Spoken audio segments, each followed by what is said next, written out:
I told y'all this wasn't going away. I told you this wasn't going away. I got it. You don't want to get into stuff like this, but you can't help it because you see the trouble down the road. I said it to you days ago, and I'm going to say it again. P. Diddy's in a world of trouble. Just look at what has happened since the last time you heard me speak on this, a couple of days ago. The Stephen A. Smith Show in the house coming at you right now. You're about to hear more. Holla at your boy.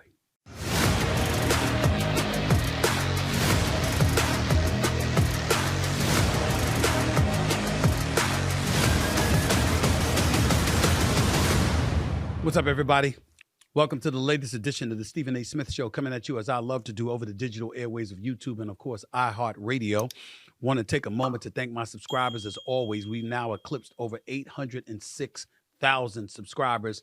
Can't thank y'all enough for the love and support that you're giving me on YouTube, not to mention the nearly 3 million downloads we've had over the last few weeks on iHeartRadio. Can't thank y'all enough. Keep the love coming, and I'm going to keep on coming. Let me get started right now, rather, because it's necessary. We're going to start with the news that shook up the entertainment industry this week, the arrest and detainment of music mogul Sean P. Diddy Combs.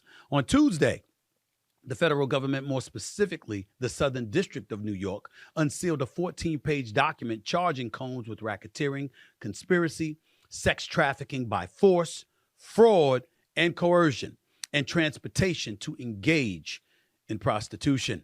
If convicted on any or all of the charges, P. Diddy could be spending the rest of his life in federal prison. He's currently locked up in the same federal jail that once housed R. Kelly during his trial. Combs appeared in court Tuesday and pleaded not guilty to all of the charges. However, the judge denied his bail, which means this week may very well be his last as a free man. Here's the bottom line. The story's not going away.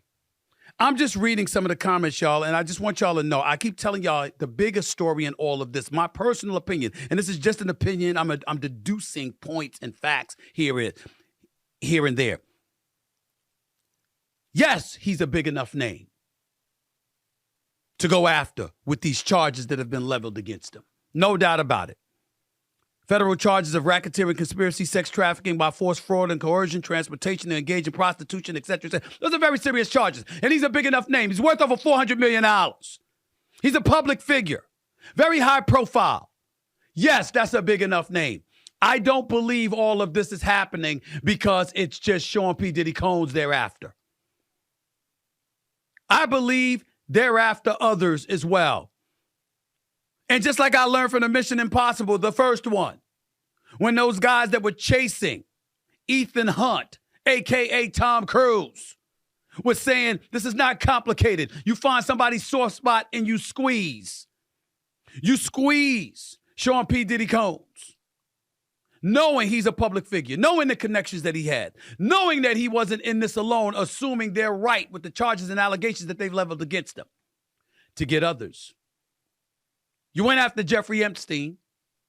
You went after Harvey Weinstein. Who else are you after? You're trying to get everybody. And that's what I think this is about. And I'm just reading from some of these stories because I think it's important to point this out. When you highlight and you talk about some of the charges that have been leveled against him and you see some of the stuff that's being said about him, look at this right here. Former Danity Kane singer Aubrey O'Day writes, I never thought I would see this day, she told TMZ. We all buried this inside of us in order to be able to keep going. And not just me, but victims you don't even know yet. We're all processing what that type of vindication can actually feel like now. Every conversation I've had with victims last night has been beyond moving on all levels. That was Aubrey O'Day. You know 50 Cent was going to make sure his voice was heard. Clowning P. Diddy. Taunting him, basically, because he's long taunted P. Diddy for years over the harrowing allegations against him. And what does he say here? This is yesterday, 50 Cent. Here I am keeping good company with the Drew Barrymore TV show. And I don't have 1,000 bottles of lube at the house.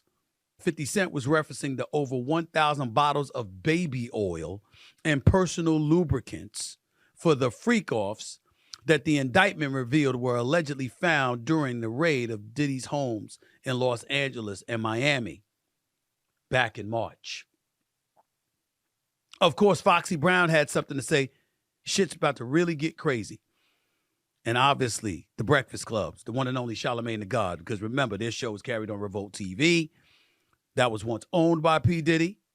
And what did he post? He said, if Diddy gets racketeering and sex trafficking charges for freak-offs, there will definitely be others involved. And of course, the United States Attorney said, we're not done. This investigation is ongoing. They're going after more than P. Diddy. And by the way, one of the attorneys came out because they're disgusted by what's happening. Reading from an article here on Yahoo, the arrest of music mogul Sean P. Diddy Combs is not about the 1,000 bottles of baby oil and lube discovered during the March raids on his Los Angeles and Miami properties. It's about allegations of coordinated and documented physical and sexual abuse. It's not about the slickly named freak-off parties. It's about alleged systemic coercion, threats and trafficking of multiple women over many, many years. It's not even about Diddy, or at least not just Diddy. It's about the hundreds of people who enabled him, the thousands who turned a blind eye, and the culture that once again allowed the brutal treatment of women and men to remain an open secret for years, as long as the perpetrator is rich, famous, and powerful enough. But let's stop with the lube jokes. That was what a column in the Los Angeles Times articulated. Everybody's in on it. This is not going away.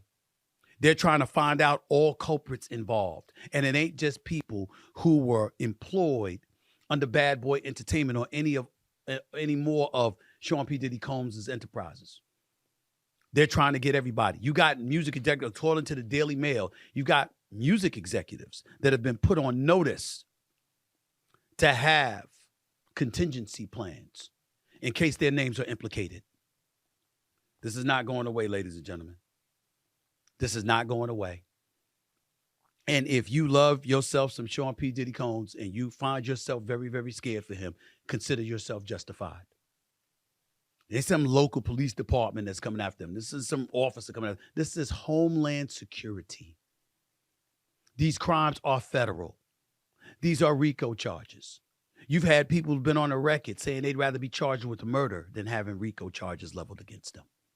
That's how serious this is. And Sean P. Diddy Combs was willing to post $50 million bond. And with this economy, with inflation, with the government constantly looking to get their hands on our money, they said, keep your money. Nah, we ain't accepting it. Stay your ass in jail. This is not a joke. This is some serious, serious business. They ain't even just talking about his abuse. One of which was caught on video when he hit his ex-girlfriend or his then-girlfriend, Cassie Ventura. This isn't even just about continuous physical abuse spanning years in terms of the allegations and accusations that have been thrown out about him. They're calling this a criminal enterprise, which means there's a boatload of other people involved. They're using words like prostitution, essentially implying there was a prostitution ring going on. I don't know what else to say to y'all other than we have to sit back and wait. And I pray that some of the people that I've seen over the years, some of the people he's done business with, some of the people we're fans of, I'm not going to throw any names out there, but we all know who used to work under Bad Boy Entertainment. We all know that he's been friends with everybody. We all know the kind of connections this man has. I am praying that this man doesn't find himself in a position where others are inevitably implicated. And we see some of the people we love the most, stars we revered for years, producers and executives that we've known for years, implicated in all of this. Because the federal government is coming after everybody. We got to brace ourselves, y'all. We got to brace ourselves. Coming up, I'll speak to the one and only Ryan Smith about the legal road ahead for Diddy heading into his federal trial. Legal analyst Ryan Smith does a great job for ESPN and ABC over the last several years. I'm honored to have him on. He's up next to break all of this down for us right here on the Stephen A. Smith Show over the digital airways of YouTube and, of course, over iHeartRadio. Be back with more in a minute.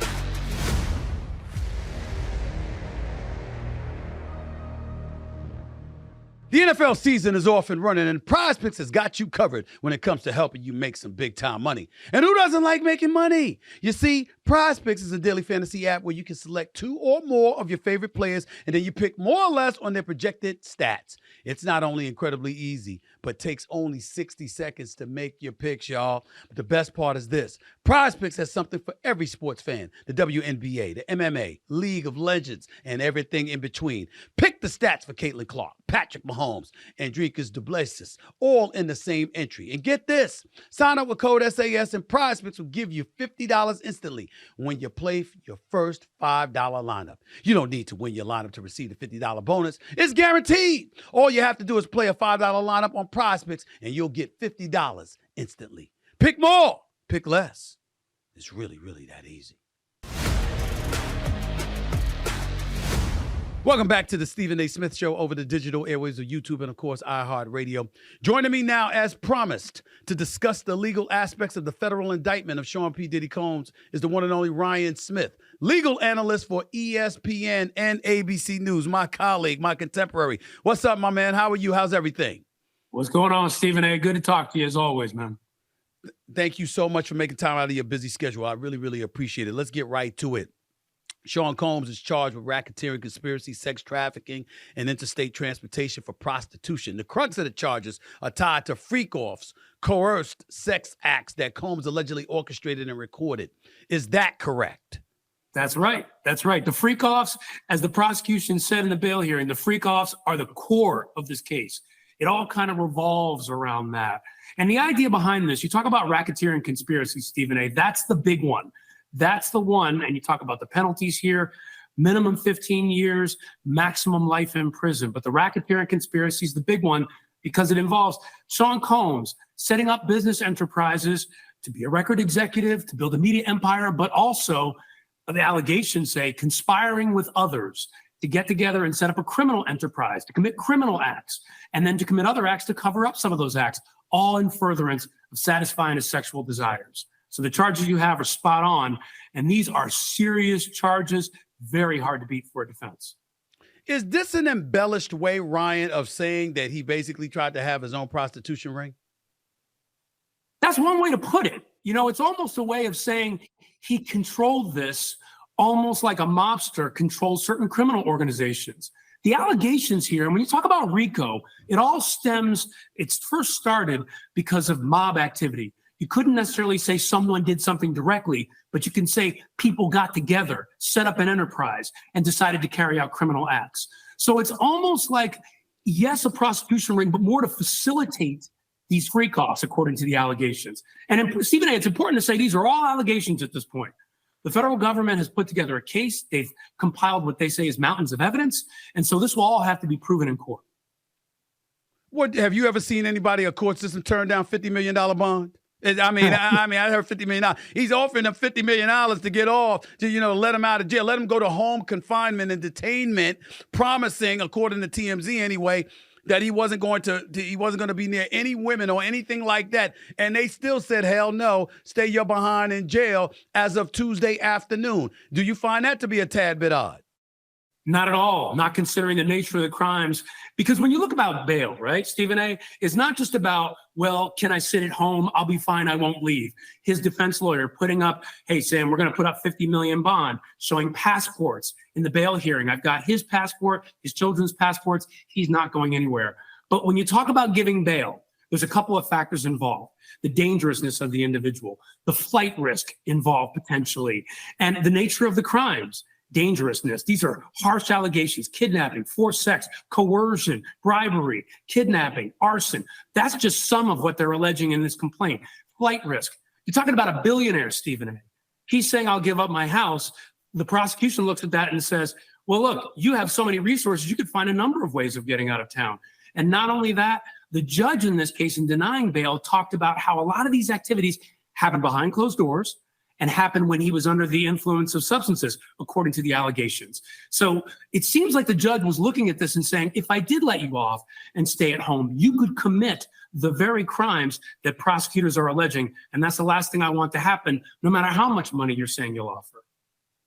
Is that based strictly on the prosecution's assertions, or is it about witnesses who've already publicly proclaimed that he's engaged in this behavior? And even though they didn't necessarily do it this past Tuesday, the noise reverberating around this country about him and the kind of acts that he's alleged to have committed, and along with the video of him hitting and kicking Cassie Ventura a few months ago, how much of a role did that play in your estimation in the judge denying him bail on Tuesday?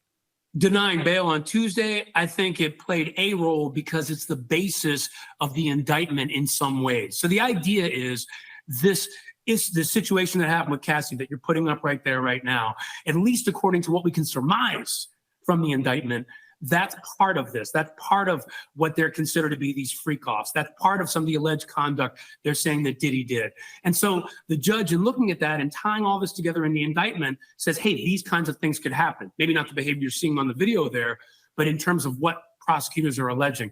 Now, if you talk about the larger picture here, when you talk about the freak-offs, this overall behavior, the judge looks at that and looks at what's out there. And the last thing they want to do is say, I let somebody out on bail, they provided the money, and then they did the same conduct, the very same conduct that's being alleged here. We find out that later. In a sense, trying to protect the public from what could be a dangerous individual. So did it have an impact? Yes, in the sense of what the prosecutors are saying P. Diddy did in this entire criminal enterprise as they allege it. Interested in knowing what you think about the arguments that P. Diddy tried to make in his own defense through his lawyer, of course, on Tuesday. I saw his lawyer appear, one of his lawyers appear on Cuomo on News Nation. And when she was talking to Chris Cuomo, she articulated that the difference people have brought up R. Kelly, they brought up stuff like that. And they were like, you're talking about underage people there. In this particular instance, they're saying you might abhor P. Diddy's behavior, but nevertheless, it involved consenting adults. That is the argument that they were trying to make. How plausible of an argument is that at this particular moment in time? Stephen A., this is a tough case to beat, but I will say this. What you're articulating right now is the defense strategy to a T. Think about it this way. They look at this situation and they say, this entire case for them, the defense, is based on Cassie's allegations. And what that really is for the defense, at least according to what we've heard from them so far, is a relationship gone bad, gone very bad. And it's important to note, when you look at the defense argument here, there are bad people who do very bad things. But just because they do bad things doesn't mean those are criminally bad things. That's sort of the angle they're taking there. Even when they talk about the Cassie video in the detention hearing, they talked about the precursor to that being an argument over stuff that was on his cell phone about communicating to other women. They've talked about Diddy being an imperfect person. They've talked about the freak-offs being adults doing adult things. When looked at that way, it's like they're trying to paint, Stephen A., a picture of a bunch of people got together, had a party, and there was sex. That's not illegal. A bunch of people got together and had a party, and there was crazy sex. That's not illegal. They're trying to paint it as if the activities that people are saying Diddy did are not criminal acts. They might be untoward. People might think they're freaky. People might not like him. People might think he's a bad person. But for them, being a bad person does not mean being criminally liable. One can argue, you look at Bill Cosby and what happened to him, albeit years later. You look at Jeffrey Epstein. You look at Harvey Weinstein. You look at R. Kelly. Because you have those specific incidences to point to in recent memory, that would dilute the potency of such an argument on the part of the defense. Do you agree with such an assertion? I do, personally, because we've now seen, and frankly, we've known in some ways, many people in the public and just in the way you look at life, we have known about the issue of power imbalance in our society, on jobs in different occasions. Many people, many of your listeners have probably experienced it on many occasions. And what we've seen through the Epstein case, the R. Kelly case, is that there are situations that the rich and powerful can put other people in that can coerce them, force them to do things against their will, even force them in criminal ways, but they can do it because of their power dynamic. So getting back to your point, this idea of, hey, these are consenting individuals doing consenting things. Diddy's relationship with victim one in the indictment, which many people are saying is Cassie in this case, it's consenting activity. But looked at another way, especially through the lens of what we've seen recently with Epstein, with Bill Cosby, with R. Kelly, we now know that there are things that are going on with powerful individuals that may be criminal acts, but they're doing it because they have the power over others. They're doing it because they can. They're doing it because they're holding threats. Some of these allegations are you put somebody up in a hotel, somewhere to live, and then you threaten to take it away unless they participate in freak-offs. You kidnap them. You commit arson in other cases, bribery. So many different things that they're alleging here that a criminal enterprise, in their mind, a criminal enterprise has done in order to facilitate these criminal acts. So for me, the argument falls short. But here's the thing, Stephen A. Everything changes when you're in a courtroom. And if the defense, what they're going to try to do is convince a jury of, hey, you may hate P. Diddy, may hate everything about him. You may think he uses his power for wrong means, but in a criminal way. Is that what he's doing? And they're going to try to poke holes in that. Just a few more questions before I let you get on out of here. Ryan Smith, legal analyst for ESPN and ABC News, right here with Stephen A. Smith on the Stephen A. Smith Show. P. Diddy's faced a wave of lawsuits, one as recent as last week accusing him of sexual assault and misconduct in the past year. Of course, he's denied wrongdoing. How many lawsuits has he settled at this point? Are you aware of that number? So far, not aware of the specific number, but it's been more than a few. And here's the thing. When you think about that, I know a lot of people see that, and technically, and this is one of the mountains of problems for the defense, people hear that he settled a lawsuit and say, you must have done something. You must have done something. Doing something does not mean guilty of RICO conspiracy. Doing something does not mean guilty of sexual trafficking by force, fraud, or coercion, or transportation for engagement in prostitution. Those are the charges he's facing in the federal indictment. So that's going to be important here because, yes, they will have, and already you can see, Stephen A., the mountain of evidence that prosecutors are compiling. In their detention letter, they talked about over 50 witnesses and victims that they've talked to, over 100 electronic devices, securing from his property over 1,000 bottles of baby oil and lubricants. This is what they're all trying to do to build out this idea that these freak-offs happened and that he violated the law in this way and faces severe penalties for it. What will happen to his assets? Answer me that question, because he put up $50 million. They didn't accept it. But what's scheduled to happen to his assets right now? Yeah, if he's convicted. So if he's convicted, one of the things they're asking for in here is forfeiture of assets. And look, Stephen A., that could mean his businesses, bad boy, houses, cars, planes, all these different assets he has. We don't know the amount to the extent of what would happen here. That's going to be up to the judge. Again, if convicted. But that's what could happen. Right now, it's all a waiting game. We wait for the trial. They have to go through the discovery, and that could be months and months and months away. So for now, those assets might be generally fine, but all bets are off if he's convicted based on what happens. Kevin Lyles, CEO of 300 Entertainment, announced that he'll step down at the end of September. He announced that Tuesday. He's been with Warner Music Group since 2004, which formerly housed Diddy's Bad Boy Records, and has been a vocal defender of Puffy. Well, what are we to make of the announcement on the day of the indictment that something like that happened, that he decided to step down? Yeah, it's a tough one because you look at this, Stephen A., and I guess on one side you could say, well, is there some sort of involvement with Kevin Lyles in this? But again, I put my legal hat on and I say, we can't know that for sure. All of this is, even with P. Diddy, it's innocent until proven guilty. I always want to say that in a case like this because the allegations are so explosive. But when you talk about other individuals involved, think about what is alleged here in the indictment. It's not just Diddy committed a crime. Racketeering conspiracy is you had a meeting of the minds with another person, a group of individuals to set up a criminal enterprise and do criminal acts. I am not saying that Lyles or anyone else that might have been identified or that people are thinking of had anything to do with that. But I think one of the problems with people involved in Diddy's life is that they are now wrapped in some way in this. they might be in some way questioned about whether or not they have some involvement, or questioned about what they knew, or questioned about what they knew about his activities.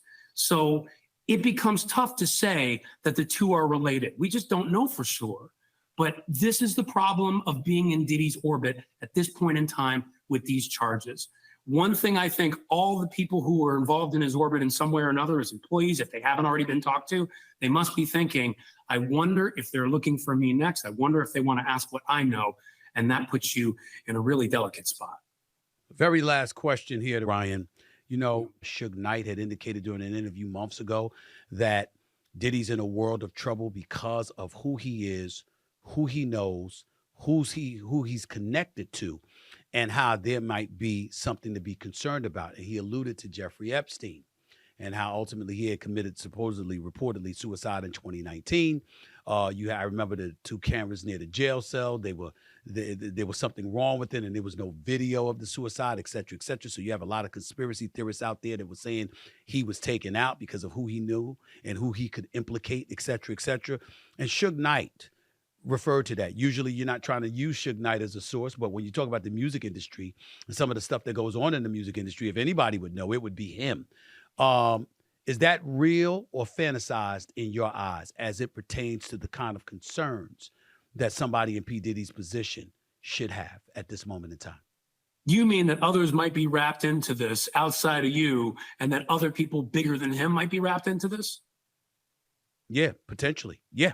I think that might have something to do with them saying, no, we're not granting you bail. We're going to keep you right here. You know, I think that when you have the Homeland Security, and again, I don't know, but my attitude, Ryan, is this. If Homeland Security is coming your way, chances are they ain't just coming for you. They're coming for more than just you. That's how I'm thinking. I could be wrong. You would know better than me. That's why I'm asking. I'll tell you, it's an interesting point, because you almost look at it like this. There's two ways to look at somebody in a situation like this when you have a P. Diddy. First of all, you could look at it the one way and say, what bigger fish is there than him? So, because he's a big enough fish in and of himself. This is a man whose assets some estimate to be in the billion range, the companies, all the different things that he's got. So he's a big figure in the industry. But I mentioned two ways to look at it. One way you look at these charges is the prosecutor's office, the SDN, the Southern District of New York, is making a statement. We are not going to tolerate this kind of conduct. So if you are involved under Diddy, around Diddy, we will hold you accountable. They have said, Stephen A., they are not done. That's what's really interesting in this. They are not done. They might be doing more. Even in the detention letter they sent, they said they're not revealing everything right now. So there's more out there that we don't know. Now, to your point, someone higher, what you do in a lot of these cases is, if you've got somebody charged with a crime, you might step back and say, okay, who do you know above you? What information are you willing to give on to this person? And you talk about the severity of these charges. Think about it. Life in prison as a maximum, that could be used to get Diddy to comply if they think there's something to this, if the defense thinks there's something to this, to maybe flip on somebody else. So we're talking about theory. We're not talking about fact. But in some ways, I think you've got a point. You're not only sending the message of anybody in the orbit, you could be held accountable in some way if you don't come forward with the information you know, or to somebody like Diddy, hey, if you know others in different situations, tell us what you know, and maybe that changes your picture. I'm not saying it's fact. I'm saying it's always a possibility when you're looking at a case like this. One of the very best in the business, legal analyst extraordinaire for ESPN and ABC News, the one and only Ryan Smith, right here on the Stephen A. Smith Show. Thank you so much for your time, my man, and the education. Much, much appreciated, man. Thank you so much. Anytime, man. Take care. That's a lot to think about right there. Ain't no doubt. That's a lot to think about right there. Ryan dropped some info on that, on all of us. I hope y'all caught it. I hope y'all got it. Just even more reasons, not less, even more reasons for P. Diddy to be concerned. I'll get into all of that just a little bit more and touch on it before I close out the show today. But not before I talk about a colleague of mine who's decided, shockingly I might add, to step away from the business. One of the very, very best to ever do it. Is walking away. I'll bring that up and tell you who I'm talking about in a minute. You're watching the Stephen A. Smith Show over the digital airways on YouTube and listening to the Stephen A. Smith Show over iHeartRadio. Back with my closing remarks and my comments about a colleague in a minute. Welcome back to the Stephen A. Smith Show right here over the digital airways of YouTube and, of course, iHeartRadio. Ryan Smith was excellent. Make no mistake about it. He is a legal analyst for ABC News and ESPN for a reason. The brother knows what he's talking about. He's right on top of it. And he gave us cause to pause and contemplate a few things. The fact that why the courts initially turned down a $50 million bond, some of the allegations that have been thrown against him. I'm just looking right here at a report. I mean, we've got stuff with P. Diddy dating back to 1999. Arrested on felony charges in a nightclub shooting. Reached a settlement after he and an executive allegedly beat up Interscope Records executive Steve Stout. December of 1999 was involved in a club shooting when he was with his then girlfriend, the one and only Jennifer Lopez. And gunshots were fired and stuff like that. A woman by the name of Natanya Rubin, who was at the club that night, said she saw Combs shoot her in the face. She filed a $130 million lawsuit against him in 2008, which was settled in 2011. There's one in June of 2004 where fashion designer Kimora Lee Simmons, Russell Simmons' ex-wife, said in a New York Magazine interview that, quote, she said something to Combs and he threatened to hit her while she was pregnant. Combs eventually got down on his knees in public to apologize. February 2024, Combs allegedly threatened to blow up rapper Kid Cudi's car after he learned the rapper was romantically interested in his ex-girlfriend, R&B singer Cassandra Cassie Ventura. Kid Cudi's car exploded in his driveway around the same time, according to a lawsuit later filed by Ventura. Cudi told the New York Times the story was true. June of 2019, some ex spoke against him, swearing he abused her during their 5-year relationship. December 2022, Aubrey O'Day, you heard what she had to say. You know, during a podcast, Call Her Daddy, she said Combs fired her from the band because she, quote, wasn't willing to do what was expected of her, not talent-wise, but in other areas. Another lawsuit, first filed against Diddy by Cassie Ventura. She sued Combs, alleging in New York federal court that he brought her into his ostentatious, fast-paced, and drug-fueled lifestyle when she was just 19 and he was 37 years of age. We know what's come of that because we saw the video. I'm just looking at all of this. It's a pattern. That's what they're trying to say. I'm not sitting up there and putting this business out on Front Street. It's already been out on Front Street. And in the end, what it comes down to is the fact that there's a litany of allegations against him that he's going to have to answer for because they're going to use all of this against him.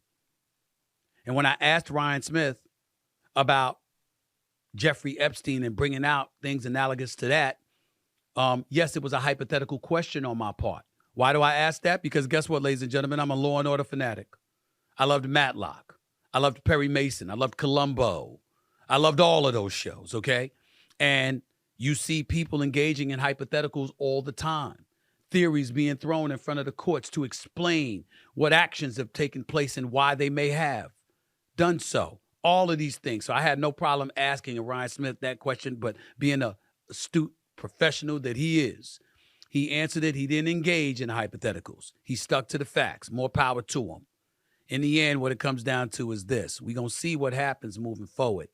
But the reason why I'm paying so much attention to this story, Sean P. Diddy Combs' case is one thing.